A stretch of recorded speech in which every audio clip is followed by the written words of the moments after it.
Welcome back. Welcome back to the Detroit is Different podcast studios. And we are in the mix and in the throes of winter.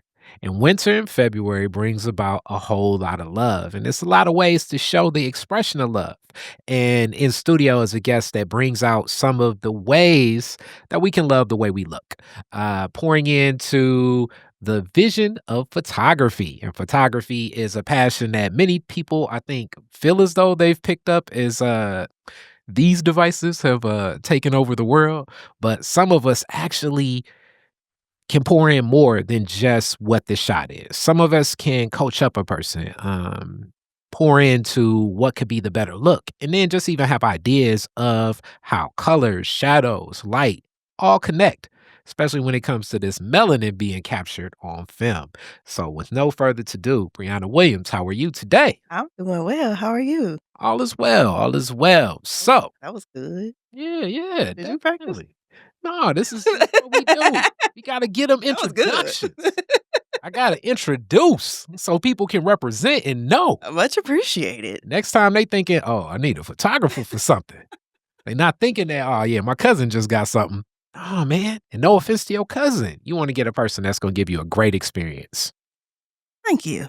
So, with that, let's start with, so many stories as your sister is here. And she gave so much perspective of your family story. So Mhm. some of it I know, as I said even before this, I'm like, I'm sure I'm gonna get like another side of the story. Yeah. You got family, especially siblings, Yeah. and what you remember from childhood and what they remember from childhood will be completely different. Yeah. Yeah. So let's start with fam in the city of Detroit. What's the relationship to the city of Detroit as you know? Yeah. So, my grandparents on my mother's side migrated to Detroit in, I want to say 1945. Mhm. That was the same year my mother was born, and they were both coming from New York. I Mhm. saw your family story down there, something similar. They migrated from Detroit, and prior to, coming from New York, my grandmother came from, I wanna say Washington, North Carolina. Mhm. And then my grandfather, he was from Birmingham, Alabama, and they met in New York City. And then from New York City, they migrated to Detroit. On my father's side, um, I'm really not for sure where they initially met, but my grandmother was from they both were from Arkansas, and my grandfather on my father's side was a sharecropper. Mm. At that time, just due to his education, 'cause a lot of people were migrating from, the South to come up here for jobs for work at the automotive factory. But my grandfather on my father's side, he couldn't pass, I think, some of the, like, the basic assessments or anything like that, something like that. So he was I believe he continued to stay a sharecropper, if I'm not wrong. And then my grandmother, my father's mother, she, was cleaning homes. Mm. But going back to my mother's side, my granny, she was she went to school, she was a nurse. She graduated from nursing school in 1939? No, 1929, and then my grandfather, which was her husband, he was a welder. So, they migrated to, I wanna say, Atkinson, like, what is that? The Edison district? Boston. Boston Edison, yeah, district. So, that's where my mother was raised, and my father was raised in Southwest Detroit. And then from there, my parents met each other from a mutual friend. It was actually a blind date, Mm. and I think after about, 6 months or so, they got married, and they were living on the west side of Detroit, up until, I think, a year before my sister was born in 1980. They moved to Redford, and then from Redford, they moved to Southfield, and then that was in 1983, and then they had me. Okay. All right. So blind date. Now that is I don't remember that one per se. Yeah. So that hookup. And Yep. then from there, and 6 months later, Yeah. back in the Got day, it married, was like, yeah. hey, if you Yeah, you know, knew you what you want. know. Exactly. Is that and they locked in. Okay. I really think it might have been sooner, but that's what they told us. Hilarious. Okay. Yeah, So yep. whoever that friend is, y'all can owe them Yeah, Minnie, I keep believe of a was her life. name, Minnie. Yep, her friend Minnie. And my father actually saw my mom prior to their blind date.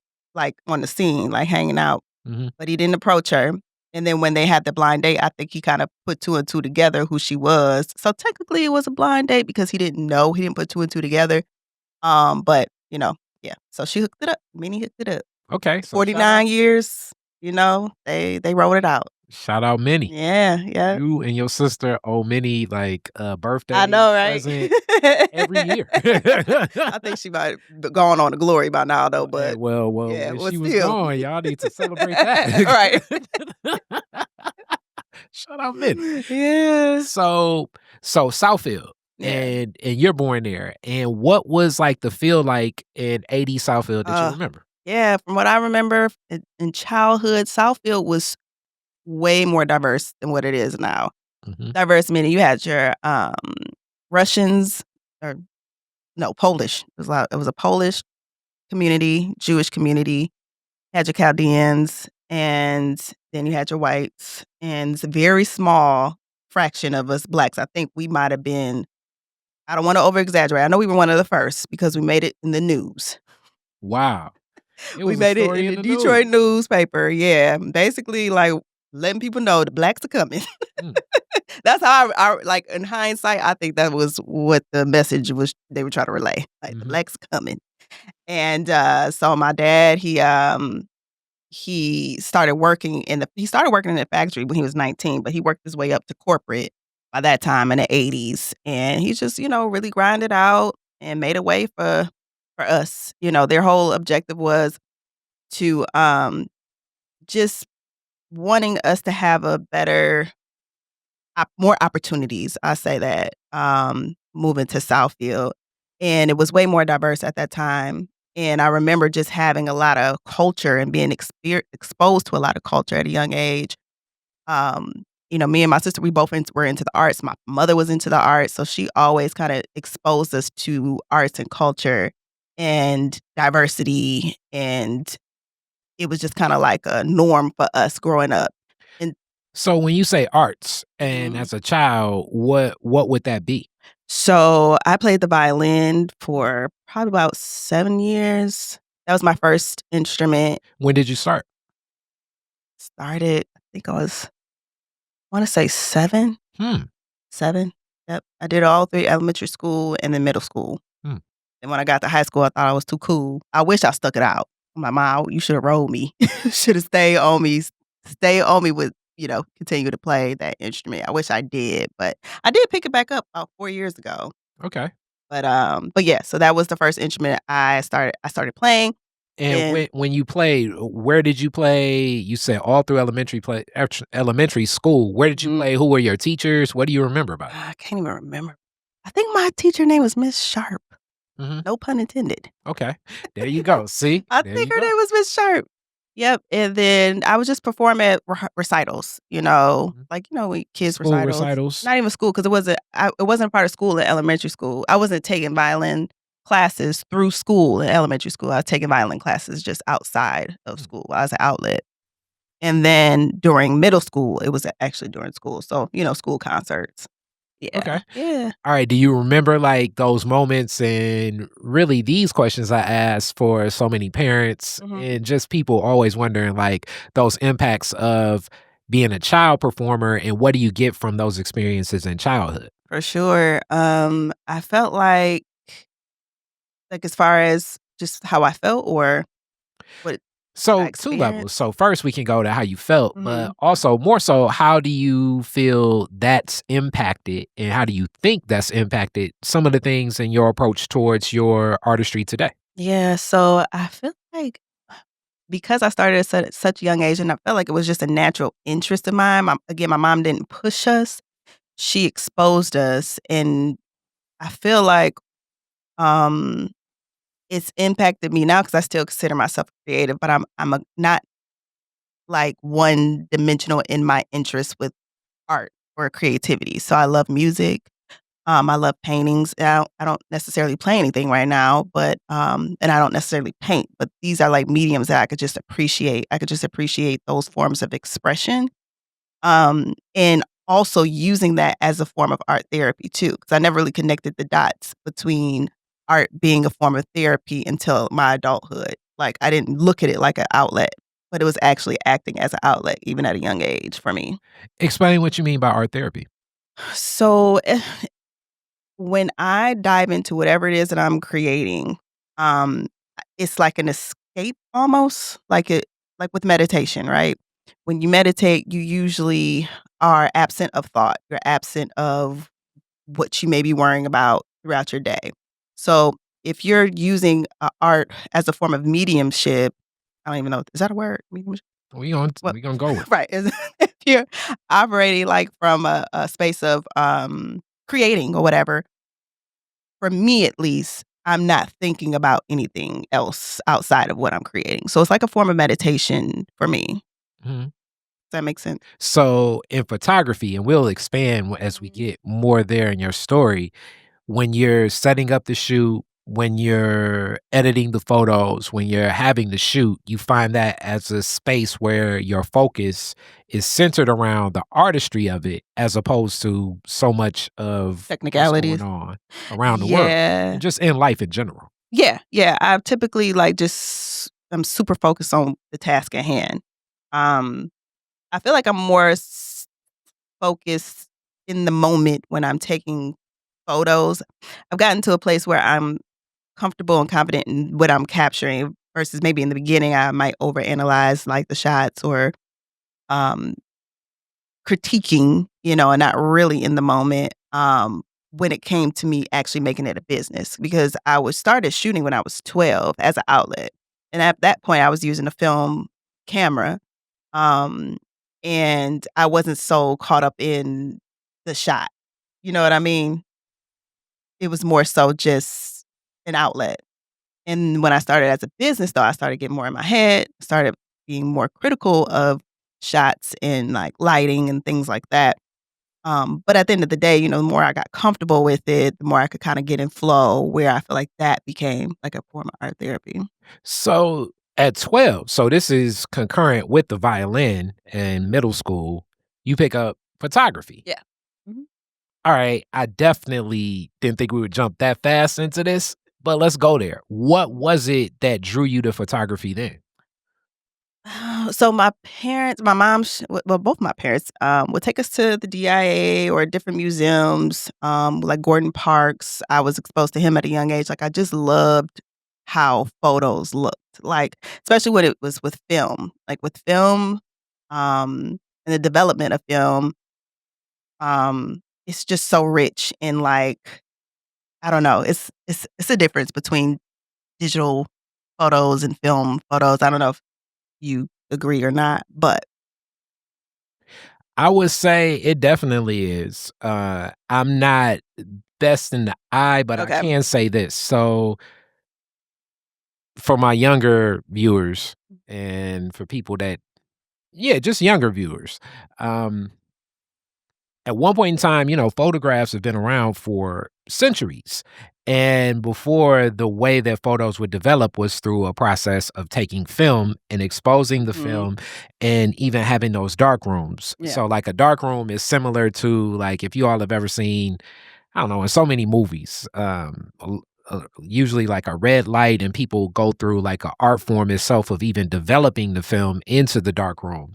And as you expose the film and bring it to light, Mhm. I could say that I like that you said more rich of a Mhm. photo, though digital photos are amazing. Yeah. It's just a I different think that it's a richness. I like that you said that, like, in certain details, Mhm. in the Mhm. way that certain colors and really the shadows and the lighting is Yes. captured when it Yep. comes to film Mhm. versus a digital photo. Because a digital photo is replicating a lot of what film has done. Yeah. It just isn't to the same level. And me more in the video medium, I can speak to that more than I can Mhm. speak to um a lot of photos per se, but even from photos and shots, like, the classic, I think in The Godfather, the fact that, like, Marlon Brando's Yeah. eyes Right. aren't seen, Mhm. hence in the Mhm. shadows, like Yeah. you're looking into a figure that has seen so much death that you can't Mhm. see into his eyes. Yeah. Yeah. Could you do that digitally? I think it could be done, It's just not going to have the feel where now all of the other lighting and the Yeah, it's like colors more around him manipulation. won't Yeah. stand out the same. Mhm, mhm, exactly, exactly. Um, and maybe to some of the younger viewers, if you guys wanna reference Love Jones movie, so you can kinda Ah. get, feel what we're talking about as far as the development Oh, process yeah, yeah, yeah, yeah. for the culture. Nina. Yeah, good Yeah, point. yeah. Yes, that is that would be like, a whole story. Yeah. And at 12, Mhm, you're taking photos in film. mhm. Where did you get the camera? My I believe my uncle got me my first camera. Shout out Uncle who? Uncle Wally. Uncle Wally. Yeah, Shout you out. he's a photographer still. Okay. Um, and he lives overseas, Mhm. so his work is amazing too. But, he was actually, yeah, an influence too of me wanting to dive more into photography. I just loved how photos look. I loved just kinda capturing the moment. It was more so landscapes at that time, like, of just architecture, maybe cathedrals, flowers in a garden. And Um also you 12, so that means that you're asking a parent or a OG, a grandparent to Mhm. take you on places to do Yeah. these photo shoots too. Mhm. Who was often the chauffeur for the young photographer I Bryana? think my mom took me a few places, Okay. and then my uncle did too. Okay. Yeah. Yep, yep. And then when I was able to kinda just drive around, at that point, I would have my digital camera. Um, I would drive myself around the city. Do you have a lot of those photos from back in the day? No, I don't Oh. think so. I don't Mm. I like, they were be, pictures, and I think I might have found some maybe about 10 years ago, 15 years ago, and I don't know what I did with them. Mm. Mm. Bring up a good point. I'm trying to find them. Yeah, because I'm like, I wonder now with the eye of now, how do you Yeah, see from right? the lens of young Brianna looking at the photos, you know? Yeah. Yeah, you bring up a good point. I might have to try to do some digging. Okay, so this is happening up to violin and you're Mhm. getting into photography. Photography sticks high school. Where do you go? With photography? No, just period. Where do you go for high school? Oh, I went to Lathrop. South of Okay, Lathrop. you went Yeah, to Lathrop. Lathrop, and we talked Go about the difference Chargers. between Southfield and Uh, Lathrop at one point in time in the other interview. What was your Lathrop experience like? Lathrop was cool. It was fun. I wasn't really an academic student, I'll be honest. Mm. I was there for the experience. Um, I was into the arts though, like I did, choir. It was called, class act. Class act was like it was a blend between, like, your classical core choir and, like, Broadway. Hmm. So, it was like performance, based type of core choir experience. Okay, it sounds like it was like Sister Act 2. Yeah, right, right. Something similar, like, you just were very expressive. It was extra. Definitely, it was good times. And Could then you sing? I did, yeah. I mean, like, were you good at I singing or mean, did you I could hold sing? a tune. Okay, alright, alright, alright. Alto. Yeah, I was Okay, an alto. Um, okay, and then, I was in dance too. okay, So I was on the dance with the dance company, and that was what it was called, Lathrop Dance Company. okay. What And type of dance? it was modern hip hop and no, we didn't do a ballet. Yeah, it was modern and hip hop. Who was the dance instructor? So in '99, Bryana was the first, what was it, dance captain? Mm, In 1999, she was the first. She wears that proudly mhm, still. And then, over the years, it was different, captains, dance captains. But the teacher there when I was involved was Stephanie Shinky hmm. and Miss Shinky. Okay, and then, dance, what was your relationship with dance? What drew you to that? Another form of expression. Hmm, And just I love music, so just connecting with um whatever the mood of the music was. I love that. I even like that even just pairing pictures with like music when it comes to like social media. I still have like I don't know, something about that I enjoy pairing music with visuals. hmm. Um, so yeah. Okay.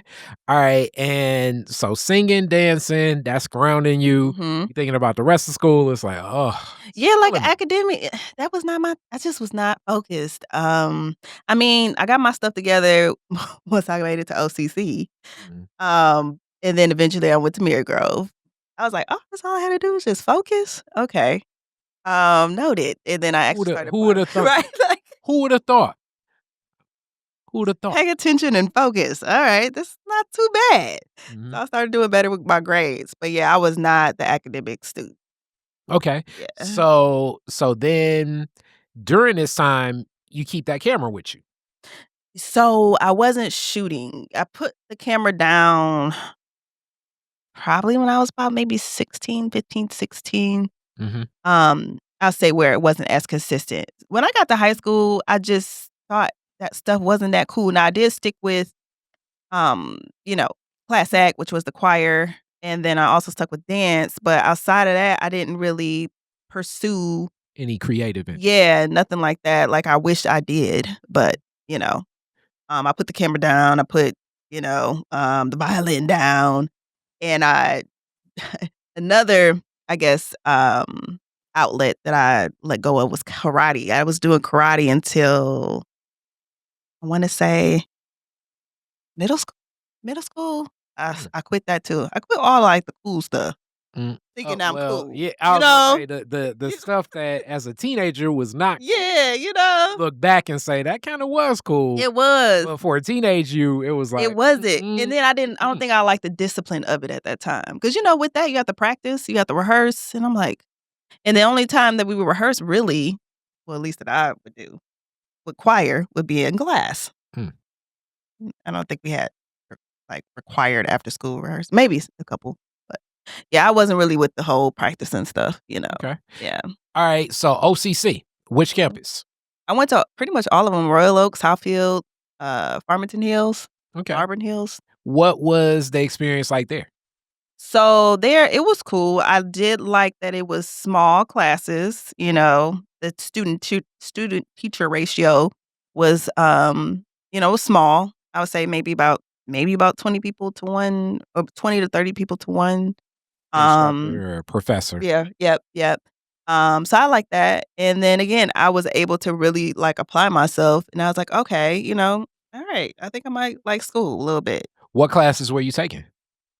Just your general eds at that point. And then I started taking my business courses because I did major in business when I got to Marygrove. So I took some, I guess, what you would consider like associate level business courses, intro to business courses, and then your general Like education. accounting Yeah, 101, yeah. stuff like that? Yep. Okay, Marygrove, Marygrove, yeah. heck of an institution. I We've know. talked about it before here, Love in that Marygrove. relationship. What was your Marygrove experience? Yeah, so Marygrove, what I loved about Marygrove is like it was very, I don't know if I want to say intimate, but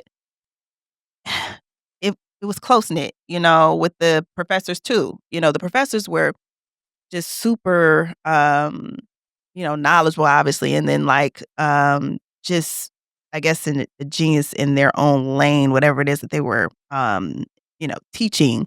But it was like they was super humble too though, and super just resourceful and wanting to see you excel. Like, because at that age, life happens, you're trying to figure yourself out. And I felt like, at least with my professors, you can have honest conversations with them. You're not just like a number to them. And it being like, I guess, biblically or religious based too, that probably added to the culture and experience there.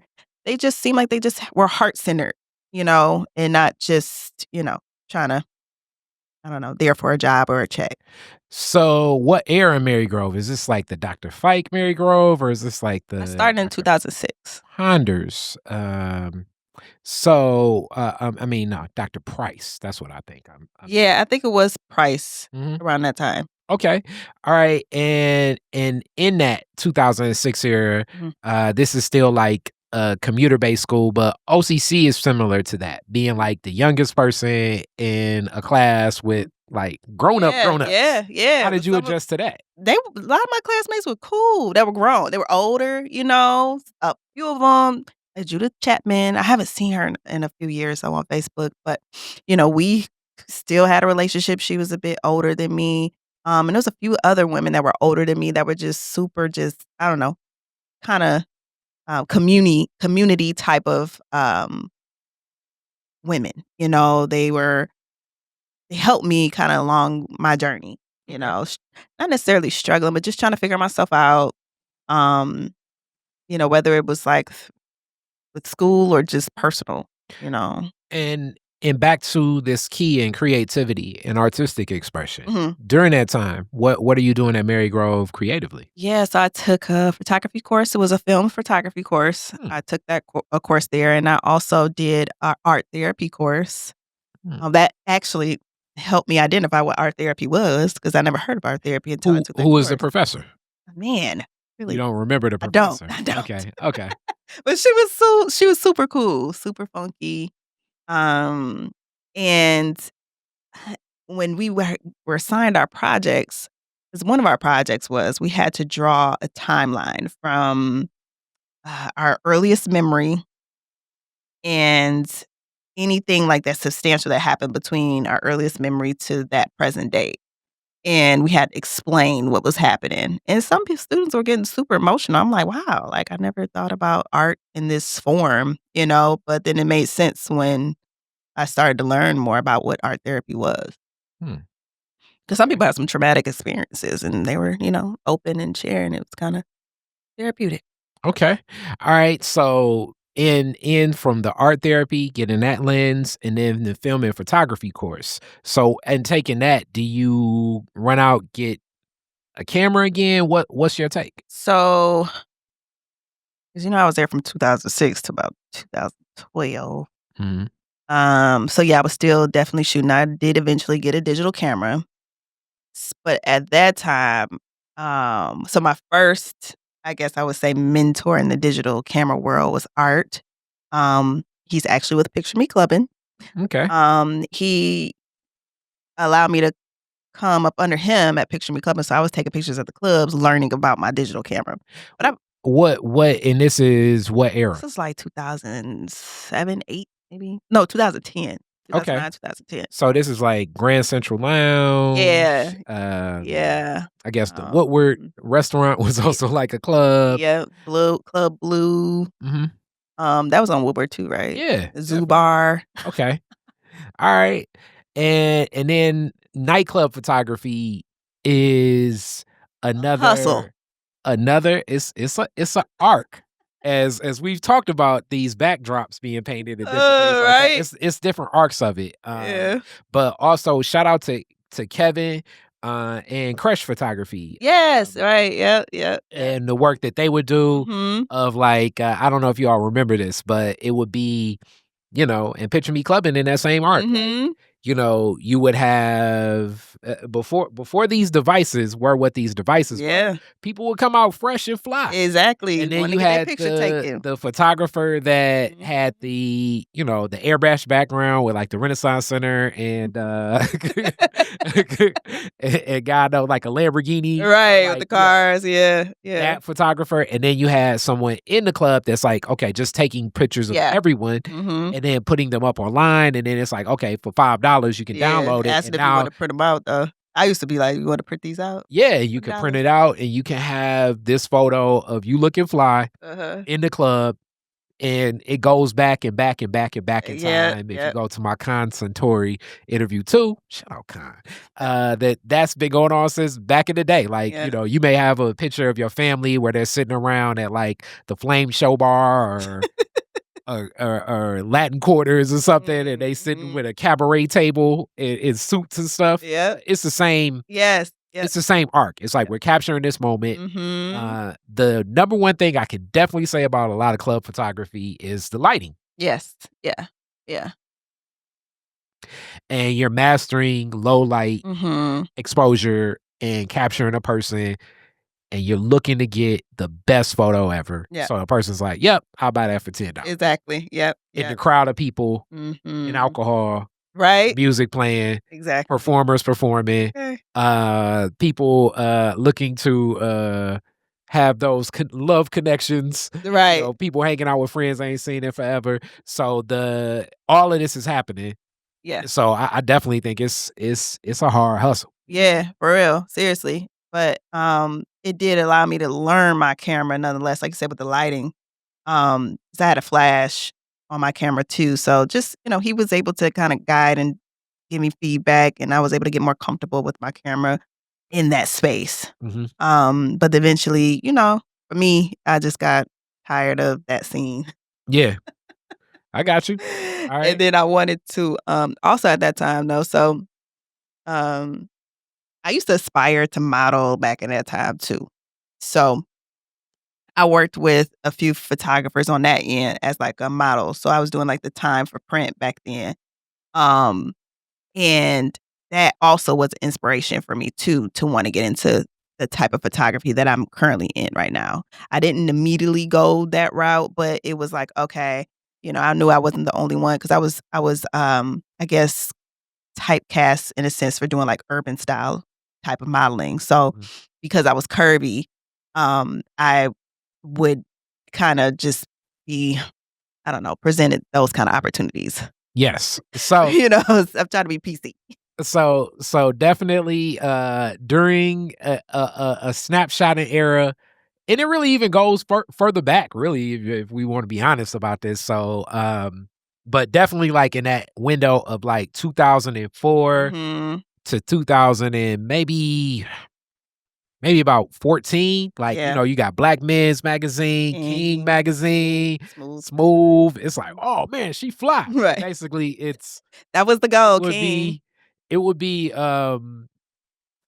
it would be, like, not nude, but definitely very sexy photos Yeah. of Yeah.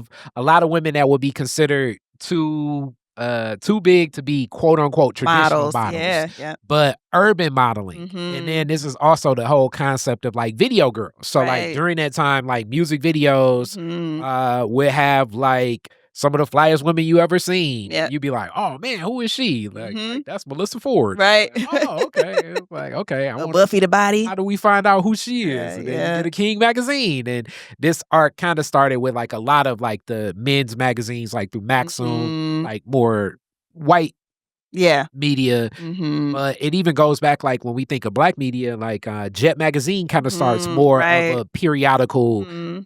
And like if you go, I collect old magazines. So like some old Jets, if you find them, it'll be Yeah. like, can women work and have a husband? Like it's interesting articles Right. like of like how Jet started and even the whole Jet Beauty of the Week Yeah. is one of those things that carried on from like some of the first inceptions of Jet from Johnson and Mhm. Johnson Publishing, Mhm. just so people can kind of tie this together because sexy, beautiful women will always sell because men love sexy women. I think that that's just gonna point blank exist. Mhm. In this, it definitely has a strong propensity of a lot of not the best behavior from men Inappropriate. Yeah. and a lot of, as we would call it, say, creep behavior from Mhm. dudes in that space. The whole Mhm. like, "Hey, I'm a photographer." And it's Right? like, then you get invited to some studio and God knows what, Right. In the in you in Greenfield Plaza, and it's like, "Yeah, just get naked. I'm gonna take some right. pictures." And it's like, "Oh, Or here somebody we go." basement. Yeah, somebody basement or whatever, and then it's like, "Okay, if you really want the photos." Right, right, right. Creepy Or dude never get behavior. your photos back. Yeah, That's happened a few times. creepy dude behavior, I think, is an arc that exists through all times of Yeah, history. yeah. So, to not be in that space and navigate it in modeling or really Mhm. any forms of like I would say media and entertainment for a woman can be tougher. Yeah. How have you navigated that space? So, I didn't stay in that space too long.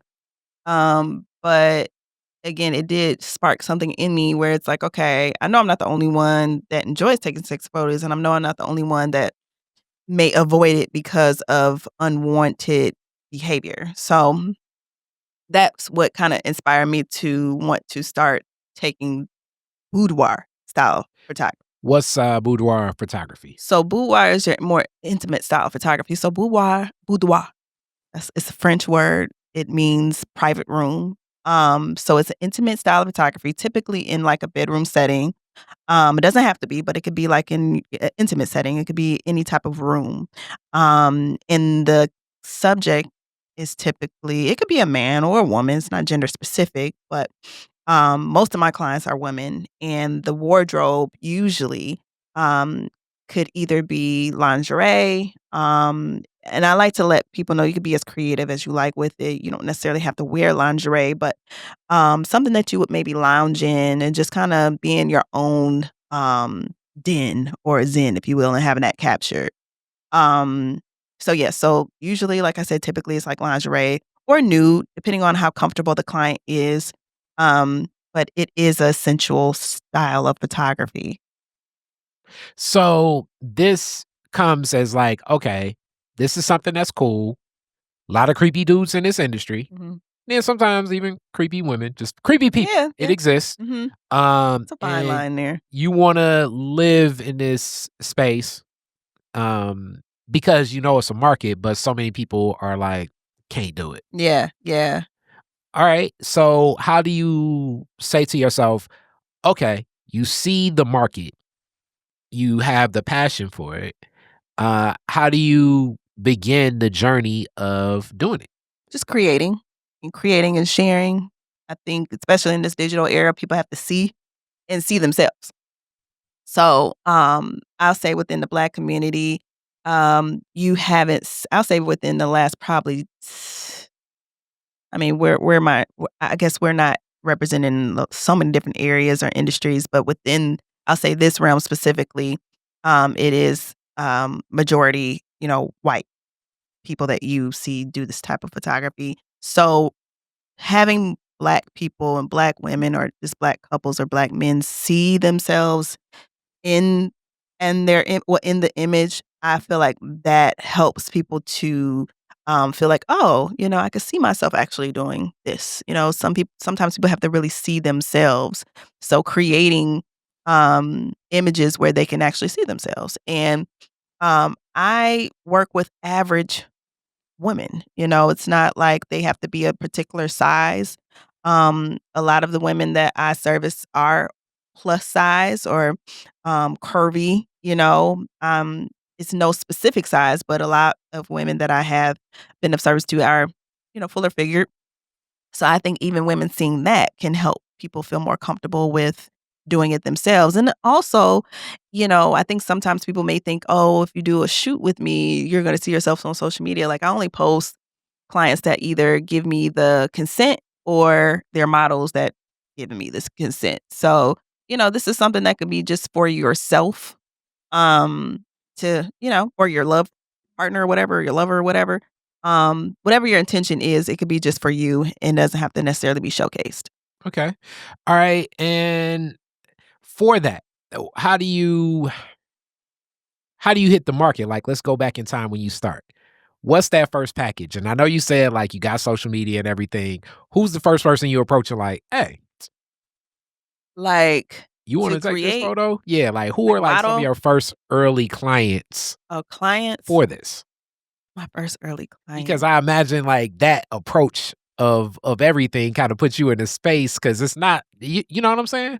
Well, my first clients, they came to me because they saw. Mm, So, they saw from the models.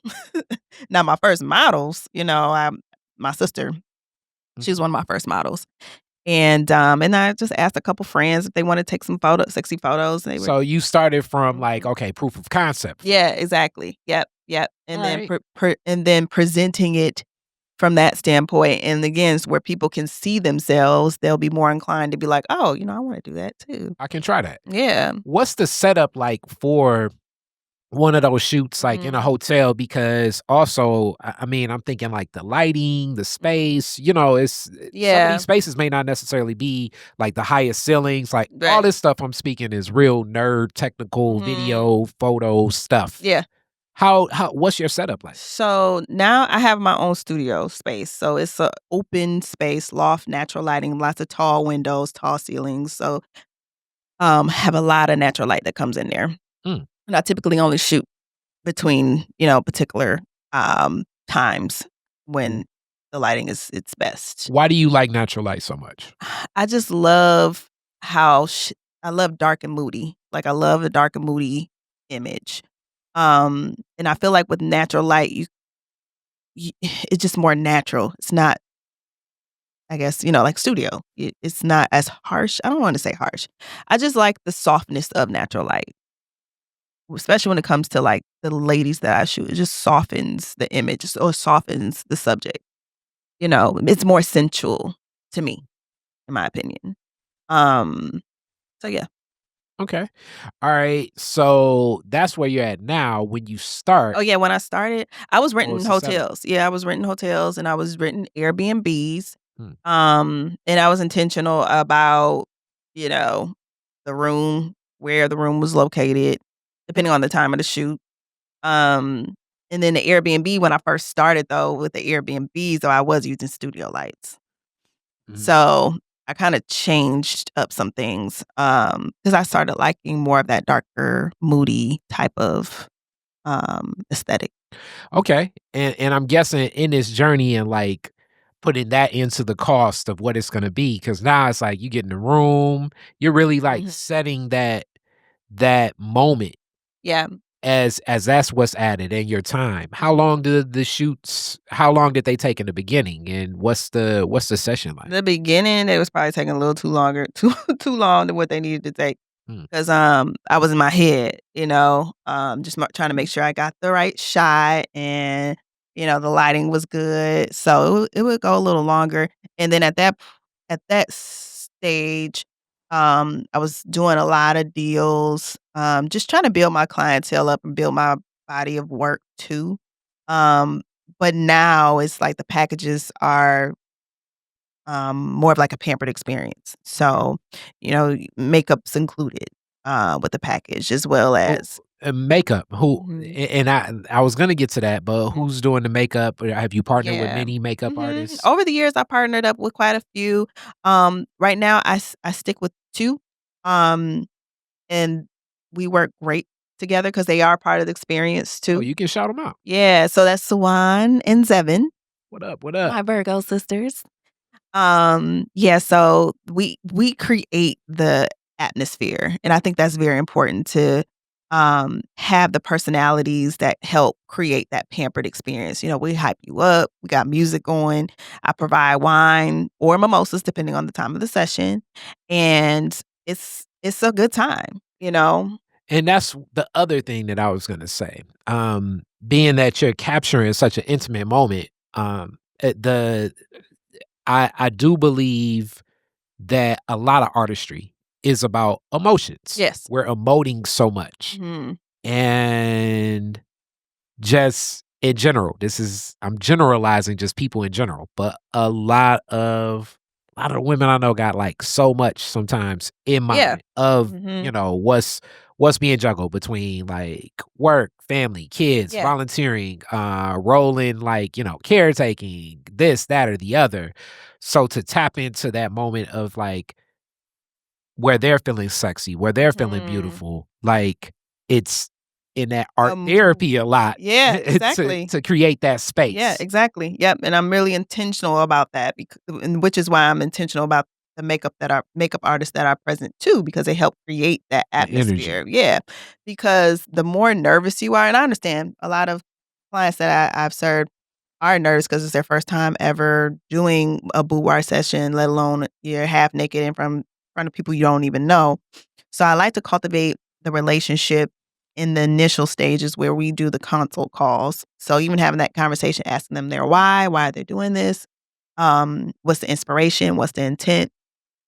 And then that opens up conversation to kind of dig a little bit deeper into the space that they're in. Some women have gone through like a divorce and they want to do something for themselves, or they might have lost a whole lot of weight and they want to do something for themselves, or I've had a few clients who dealt with like terminal illness. Mm, One of them had cancer. So she had a scar on her chest that she wanted to make sure was in the shot and makeup didn't cover just to kind of represent what she overcame, and her hair was still short. So um, just feeling like feminine again, that was her intention. So yeah, so it really depends on the person, but at the end of the day, most the common intention and story is them wanting to feel good about themselves.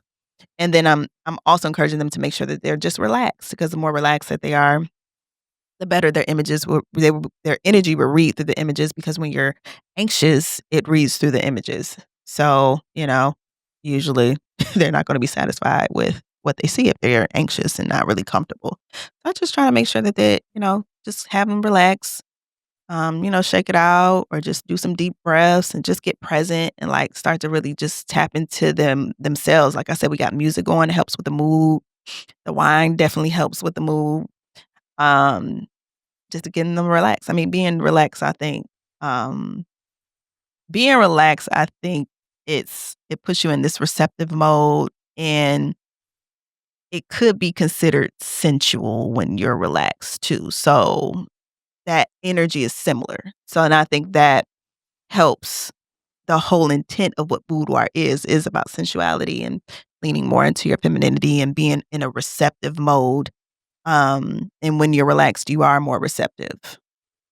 So, I feel that. And I also, just from being in that space of production, I could easily see how the natural light helps too. mhm. Cause even when people sometimes walk into setups that I see that I will set up to run, and it helps, but the first thing people see is like, if you see like 7 lights, 5 cameras, Yeah. 5 people around, it's like people are like, Overwhelming. Yeah, right, yeah, it's like it jolts you right. in a certain way. Yeah. And then in photography, here's another thing that you all aren't thinking about this, Mm. but if you all do a photo shoot, the first thing you're gonna be thinking is like, where do I put my hands? Where do Right, I, right. What do I do? like what Yeah, am I doing yeah. like to be Mm. posed? So let alone if you're nude Yeah, or right? almost nude, Mhm. moving a hand and everything, you're like, Yeah. I want to cover up. You Right, know what I'm right, saying? So right. it's like, how Yeah, are you yeah, yeah. get in that mood Mhm. with having that connection? So I could see that consultation and Mhm. building that whole ambiance Yes,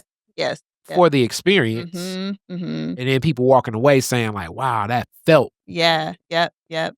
And then I like to let them know it's a collaborative effort. I do guide, but, I also encourage clients to get some inspiration, whether through Pinterest, like, just do some research on boudoir and with poses. I don't really push poses, I just kinda like to let people move intuitive and again, guide, because for me, I it's a mood, with my clients, like, I wanna capture a mood. Okay, so the mood you're looking to capture, what is that? It's relaxed and soft, and I'm speaking to this because I'm a Black woman. um, in a lot of cases, you don't really see Black women in that image, the softness, and I feel like I'm intentional with my, clients of color to be relaxed, and having that captured and being soft. Hmm. So, Okay. So now I gotta ask like just the other inquisitive mind questions. Like what has been like one of the oldest people you shot, mm, and without sharing like their why or whatever, and then like kind of like what was one that really kind of like, okay, that's interesting. I didn't expect this. so the oldest client I shot was 65. Hmm. Well, that was a client. Mhm. Now I shot my mom. She was 75 at the time, Hmm. and she That's was my cool. model That's cool. because I wanted to, again, let the elder, um, the older woman see themselves, and them not think that they're too old Hmm. to do something like this, Yeah. 'Cause my mama, she was definitely feisty Mhm. and still sexy and flirty. Mm. So, yeah. Okay.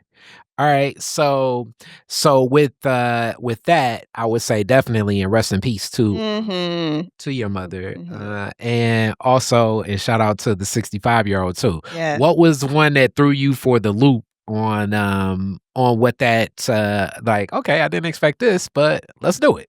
Um, Let me for a loop. Um, More so interesting, I should say. so I had a client, and she wasn't older. She was, I wanna say she's 50 or 55, but she has a OnlyFans, Mhm. and she, brought out the wood, like, that was like "Oh, okay, alright," and I didn't really think about really marketing to that demographic, Audience. yeah, that audience before, but it did inspire me. I'm like, Mm, "Okay, you know what?" Kinda gives, like, a artistic flair, probably not what you may expect on a OnlyFans page, but it's sexy still, but it's like a artistic sexy. Got yeah, your dark, your shadows and your lights and, you know, body parts that are highlighted more than others, I thought it it's was really professional, yeah, yeah. not just a cell phone. Right, Yeah. right, right, right, right, Mhm. right. So, I would say she's the only one that kinda was like, "Oh, okay." I didn't expect it. Yeah, So that a lot you all were, like, on the call, like, "Okay, y'all taking notes." Yeah, It's right, like, "We'll exactly. need this, we'll Yeah, we need gonna that." potentially collab too on a project too, because I think that world is something I wanna tap into more, Okay. 'cause she's in is it DSM? Forgive me for my ignorance. I don't know if I'm saying it right, but, like, dominatrix, Mhm. type of, I don't know. That world. That world, yeah. Yep, yep. Yeah, so, again, because a lot of people who are in that world may have OnlyFans, Mhm. so I wanna just, explore it a little bit more and then Okay. bring my own flair to it. Okay. Yeah. And then, also, as you've gotten a niche and a flow into that world, other photography, because I'm pretty sure it's been people that's like, "Wow, that was so good. What about my wedding?" Or "What about, my anniversary, this graduation?" Like, how do you still navigate outside of the studio and the niche into that space? So, I don't do weddings. Mhm. It's not my lane. Um, I really don't like doing event photography. The most I would do outside of Boudoir would be like a headshot or lifestyle photos. That's really it. That's like, you know, my areas Okay. photography. What has where have you found, like, that comfort, to say, "Okay, I don't know about that, but Yeah. this is my lane." I tried it. What what has, like, really locked you into these lanes that you have? So with Boudoir, I feel like it's more purposeful type of work. Because I'm a woman, I understand that we go through so many different changes physically and emotionally in a lifespan. So with that, I know sometimes we can forget who we are. Um, us being a woman first and what that means to an individual could be different. But for me, I understand the importance of leaning into my femininity and being okay with being sensual and because I know that that's not a unforeign feeling for a lot of women to have, like, feel like, you can't be sensual or it's wrong to be sensual, it's wrong to be sexy, it's wrong to feel yourself. I think it helps with the confidence and it helps with self-expression. So it's more purposeful type of work with boudoir. Whereas like other areas like, weddings, which I believe that that's purposeful too, probably, but I feel like some of the other areas become more of a hustle, and I just wanted I wanted more than just to do something more than just a hustle. I wanted something where I can help a woman feel better about themselves. So in that, you bring up that point of sensuality, and tapping into that. I think the other arc of that is also society. Mhm. My gender, men, Yeah. the creepiness of Mhm. sometimes and just the ugh. So many women I know say like, "I'm gonna dress down because I just don't want to Draw attention and stuff deal like with that. this," Mhm. and that can be tapped into time and time and time and time and time and time Mhm. again, which is a response in safety, a response in comfort, a response in like, I just not feeling it. And Mhm. in reality, men, I mean, men still, Yeah, it's regardless. gonna, You're a you'll sheep. probably, yeah, I know it's, but it's not gonna be probably as much, but I have heard that often, which, Mhm. I'm sure that that plays into it. Mhm. So you can suppress it so much that you're just not tapping back into it. Right. So you asking So the question would be like, as you say, a lot of women are dialing that down. I'm Mhm. giving the context of so many women dialing that down. of why, Mhm. and then to get them comfortable to even be back into this space, you're Mhm. saying you're finding that purposeful. Yeah. Because I feel like sometimes you can lose or not even have a sensual identity, you know? For me, I think it's important. I feel like it's important to have a sense of sensuality and know yourself in that way. And it's a time and place, you know, in my opinion, I feel like it's a time and place. And I feel like doing things that can allow you to tap into that is a practice, like with anything. Just like if you're trying to learn how to have more balance in your life, is practices that you could put in place to allow yourself to be more um, at ease in life, such as meditation, deep breathing. It's a practice. I feel like when it comes to sensuality, it's practices that can help you learn how to be more um, receptive, more feminine, and more sensual. You know, so it's practices in place. And I look at like boudoir is a form of that. It's an act. It's a practice of something that you can do to tap into that. That doesn't necessarily mean you're gonna walk around every day in lingerie. I mean, if you want to do that, it's your prerogative. But it's a moment, you know, a moment where you can just release any inhibitions, and then also learn how to adopt the, mindset of not really caring about how you're perceived in life too outside of just the photo shoot. Like, for me, I had my own journey with that, like, my father I didn't mention this, was a pastor, and so we were raised in the church. And coming from that culture, it was a whole lot of, like, judgments on how we would dress, like, me and my sister are both, like, curvy. So, to your point, we could wear whatever, and they may point out, like, "Oh, that's too tight or too revealing or too this or too that." And I think that that can't affect a woman's confidence over the course of life where you're always told you're to this, to that, cover up, don't say this, don't say that. So, although, you know, you wanna be conscious of how you're being perceived to a certain degree, I think it's a balance with anything. Like, um, for me, I had to care less about how I'm perceived. Some people may need to start to care more, you know, but I'm on that spectrum where I feel like I needed to learn how to care less about how people were perceived. So if a man wants to sexualize, you know, what I have on, I had to learn to be like, "Okay, that's on that man." You know, that's not on me, you Mm, know? I like that. All right. So, with that being said, how do people connect? How do people that are like, okay, I want in, I want to go through the experience. I would like this. Yeah, so I can be found on Instagram. My Instagram with a business Instagram page is Be More You Boudoir. Sorry, Be More You Boudoir. That's BMOREBOUDIOR. And then on Facebook is Be More You Boudoir as well. Oh, let me double check. There I we think it's go. Be More You Boudoir Photography. Hmm. Let me double check. Hold on. But yeah, through those platforms, I'm on there. Hold on, guys. Okay. Yeah, Be More You Boudoir. It's just Be More You Boudoir. So yeah, either Instagram or IG. Okay. I'm sorry, Instagram or Facebook. There we go. So, with that being said, classic Detroit is different questions now. Very first car, year, make, and model, year you got it. So I was inherited my first car from. Okay, so technically my sister, it was her car. What was it? It was a red. ugh, Dang, Cavalier. Okay. I think it was a Cavalier. I think it was a Cavalier. I could be wrong, but it was her car, but she went off to college, and when she went off to college, I was, like, driving it, and Okay. then when she So, was it when she came back? Was yeah, it yeah. a mutual discussion? No, it was she got her car back, Oh, and I had to drive my grandmother's car at that time, but then eventually I inherited her car, okay. my grandmother's car when she stopped driving, which was a Hyundai Elantra, Hmm.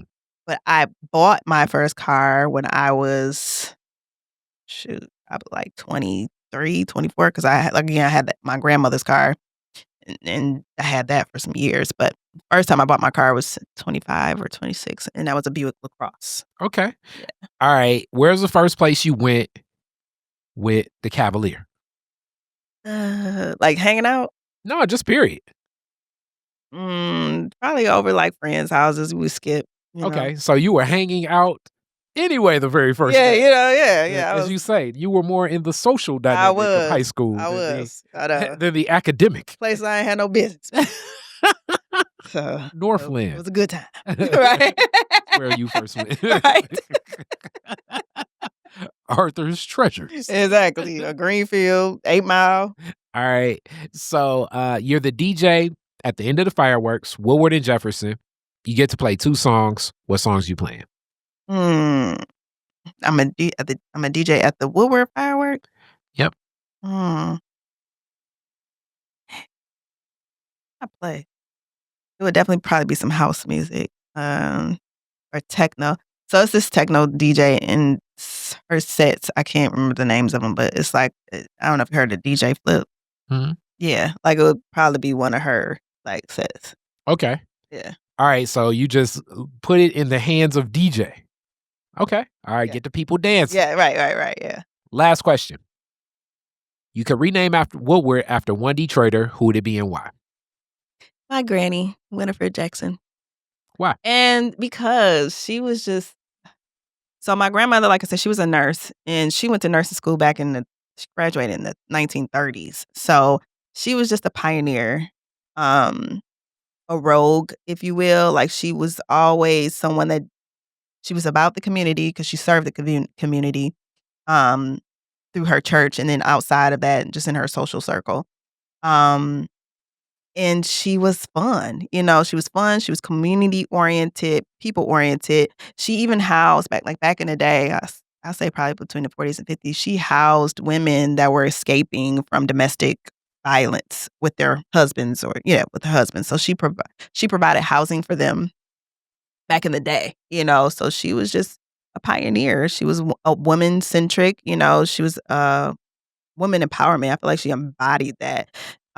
It's her and my grandfather got a divorce. Back then it was like unheard of to go through divorces. I think she went through a divorce in her 50s herself.